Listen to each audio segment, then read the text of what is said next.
Hi, welcome to SBR Forum Videos. I'm Peter Loshak. College football is here, finally. All right, we're going to start our coverage in college football. Well, I'm going to start my coverage in college football here at SBR Videos with Brandon Shively, returning guest from EliteSportsPlays.com. We're going to cover Texas A&M and South Carolina. Brandon Shively, thanks for being back with us. Hey, it's good to be back, Peter. Well, we'll see what you can tell us about this game. First, just give a plug for your website, EliteSportsPlays.com, and quote some stats. Tell everyone how you've done recently in all your handicapping.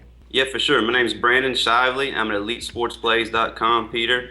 Been doing good all 2014. I've made my dime betters over 23 grand in all sports this year, including over 8 grand the last 30 days. So I'm on a real nice roll baseball season, but I'm glad football season is here. I have 4 big plays ready for the first week of college football. I have 2 going off on Thursday and 2 going off on Saturday, including my 10-star SEC Game of the Week. All right, Brandon. Well, congrats on your success, and let's get right into it, right? South Carolina minus 10.5 at home, 57.5 is a total. First game without Johnny Manziel for Texas A&M, and I admit that I'm a little bit behind on my college football research at the moment, but I'm looking at this game.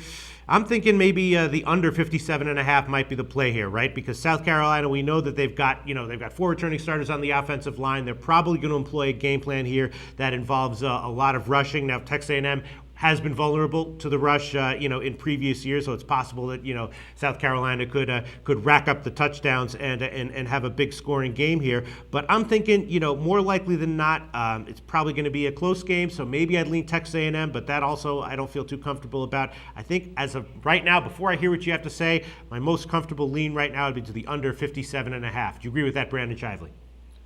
Yeah, Peter, I really do like this game under. Like you said, line's 10.5. I think the lines makers did a good job on this number. It could go either way, but the 57.5, I'm definitely liking it under. I've talked to some guys, they like it over, but Texas A&M last year, their average total, it was 72.5. They had the highest average total out of anybody in college last year. But like you said, they lose Johnny Manziel. I think he's worth every bit at 2 to 3 touchdowns in this game. Not only do they lose Manziel, they lose wide receiver Evans to the NFL draft. He's catching everything in sight last year. So, Texas A&M, they're starting a new quarterback. He's a sophomore. This will be his first start going on the road.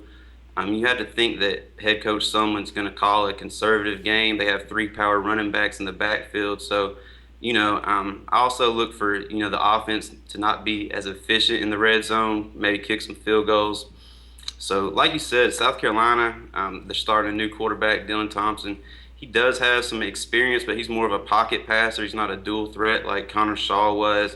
They have a premier back in Mike Davis. And like you said, the offensive line's returning 113 career starts. So they have a big offensive line. I don't think Spurrier is going to try to do anything out of crazy either, call a conservative game.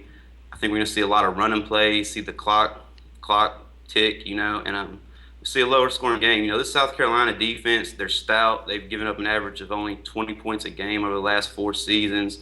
They're going to be ready to play.